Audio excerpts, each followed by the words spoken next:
Oke, Assalamualaikum warahmatullahi wabarakatuh. Pemirsa ICIS Podcast 2022 yang senantiasa berbahagia. Hari ini kita punya tamu spesial, Profesor Masdar Hilmi. Sekian tahun jadi steering komite steering komite ICIS. Minta pensiun karena menjabat Rektor UIN Sunan Ampel. Dan sekarang beliau menjabat Direktur Pasca Sarjana UIN Sunan Ampel Surabaya. Selamat entah pagi, siang atau malam ini, Prof. Nah, sehat, Prof? pagi menjelang siang ya. Pagi, oke. Ya, alhamdulillah, Mas Rafiq. Okay. Ya. Saya pegang ini buat manas-manasin, boleh? Saya juga ya. Oke, boleh sambil ngopi gitu kan. Ya. Kita bisa habiskan 5 menit hanya untuk bicara kopi. Tapi topik kita bukan tentang kopi. Topik hari ini tentang baru saja beliau menyelesaikan presentasi tentang isu tentang politik identitas dalam politik demokrasi elektoral di Indonesia. Oke, mungkin kita pakai yang ringan-ringan saja. Apa itu politik identitas dan kenapa kita mesti berpikir tentang politik identitas dalam kehidupan kita sehari-hari? Padahal politik ya setiap hari kita temui, identitas ya juga bagian yang melekat di diri kita. Gimana, Prof?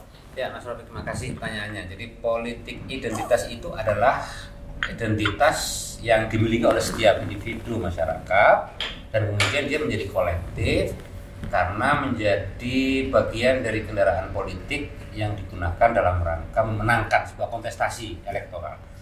Nah, dalam konteks politik elektoral tentu saja ini bisa menjadi pedang bermata ganda. Satu bisa oke, bisa bahaya, tapi juga jadi berbahaya gitu untuk masyarakat kita. Ketika penerapannya itu ternyata memiliki dampak yang merusak atau destruktif dan kita sudah menyaksikan bersama.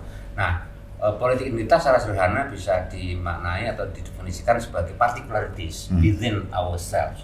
Jadi partikular yang ada, yang itu menjadi bagian dari primordialisme kita itu pasti ada, sadar atau tidak ada. Kalau Anda tidak mengakui adanya identitas itu, maka Anda yang akan mematikan itu. Dan Prancis Fukuyama menyebutnya itu sebagai taimos. Taimos itu pasti dimiliki oleh setiap orang. Dan ketika dia di-drive menjadi sebuah kekuatan, maka dia bisa menjadi powerful, kira-kira begitu. Oke, jadi kalau begitu dia sesuatu yang tidak bisa dihilangkan. Tapi pada saat yang sama dia juga bisa destruktif dan berbahaya. What should we do then? We have to manage. We have to take care of identity politics dengan baik. Jadi itu di situ menurut saya tantangan kita ke depan. Jadi jangan sampai politik identitas yang dimiliki oleh setiap orang, bahkan kolektif orang, ini bisa menjadi berbahaya. Apalagi ketika politik identitas itu berkawin-mawin dengan media sosial, yang kita sudah tahu seperti apa yang rusaknya itu. Karena kita nggak bisa memungkiri masyarakat non-muslim itu pengen punya presiden mereka sendiri. Masyarakat Katolik itu pengen punya presiden Katolik, Protestan, Hindu dan sebagainya. Dan itu menjadi bagian dari politik identitas, pasti itu. Nah, persoalannya adalah bagaimana kita ini mengelola itu dalam sebuah kontestasi yang sehat. Dan itulah menjadi concern dari demokrasi substantif kita. Jangan kita biarkan panggung demokrasi elektoral kita ini berjalan secara tidak humanis, secara tidak manusiawi dan tidak berperadaban. Maka kita harus mengedepankan nilai-nilai dari demokrasi substantif itu sendiri. Ya, saya jadi tergelitik tadi. Orang Katolik boleh punya mimpi mau punya presiden, orang Protestan boleh punya mimpi punya presiden, orang Islam juga boleh kekeh mau punya presiden orang Islam. Kalau begitu, jadi politik identitas itu sebenarnya bukan isu tentang satu agama tertentu.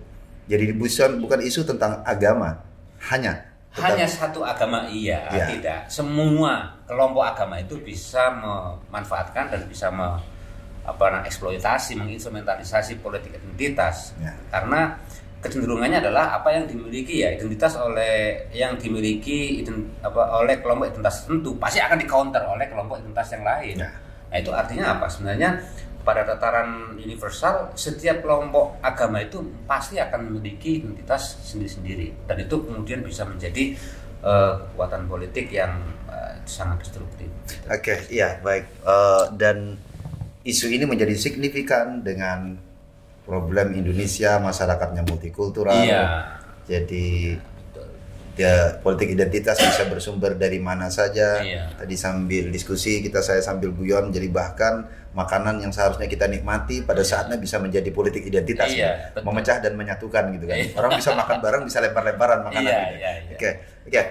Terakhir, Prof. Masdar, apa saran panjenengan buat pemirsa, dan biasanya podcast ini ditonton oleh pemirsa muda yang identitasnya justru multiple karena mereka punya ketambahan youthness di samping identitas agama. Apa kira-kira yang harus dibangun oleh mereka dalam konteks menghadapi kenyataan bahwa politik identitas tak terhindarkan, tapi pada saat yang sama identitas masih tetap mereka miliki, dan mereka youth yang sangat terbuka dengan media dan seterusnya. Dan itu nanti bisa menjadi bonus demografi yang sangat dahsyat ya. Yes. Nah, menurut saya itu satu kata kunci, yaitu majorization, pematangan. Ya. Majorization of rational choice teori di dalam proses elektoral, dan itu buat kaum muda itu menjadi satu elemen yang sangat fundamental dalam rangka tidak terjebak ke dalam arus politik identitas yang ada di medsos, tapi mereka lebih memiliki independensi dan otonomi dalam rangka menentukan mana yang baik dan mana yang tidak. Nah, maturisasi itu mencakup pada critical thinking yang harus diutamakan oleh kaum muda dalam rangka membaca mana yang kira-kira mengandung elemen-elemen yang baik atau tidak baik, benar dan tidak benar. Jadi jangan mudah-mudah untuk menerima apapun yang di-create oleh kelompok-kelompok tertentu yang kita curigai ya sebagai bagian dari kampanye politik identitas. Itu menurut saya menjadi kunci dari anak muda. Kemudian yang kedua adalah soal empowerment gitu ya, empowerment dari negara dan juga dari agent yang lain non negara seperti tokoh agamawan, seperti kita sebagai scholars ya, itu untuk memberikan pencerahan kepada masyarakat tentang bahaya-bahaya politik identitas yang begitu rupa, yang kemudian menciptakan polarisasi, memecah belah masyarakat ya, bahkan merusak keluarga gitu loh. Nah, dengan dua hal itu saya yakin politik identitas itu tidak akan mengefek kepada kita, pada masyarakat, dan ke depan menurut saya kelompok muda ini sangat membutuhkan seperti itu. Oke, iya. Jadi mungkin highlight yang penting kita highlight adalah bahwa matureness di situ bukan tentang kronologi usia, tetapi anak muda bisa mature in his youthness. Iya, betul. Okay. Iya. Maka berbahagialah yang muda-muda, dan yang tua-tua kayaknya pengen tetap muda ini. Oke, kita tutup sama-sama dengan seruput kopi kali ini. Oke, selamat sampai bertemu di podcast selanjutnya. Assalamualaikum warahmatullahi wabarakatuh. Terima kasih Prof. Masdar. Terima kasih Mas.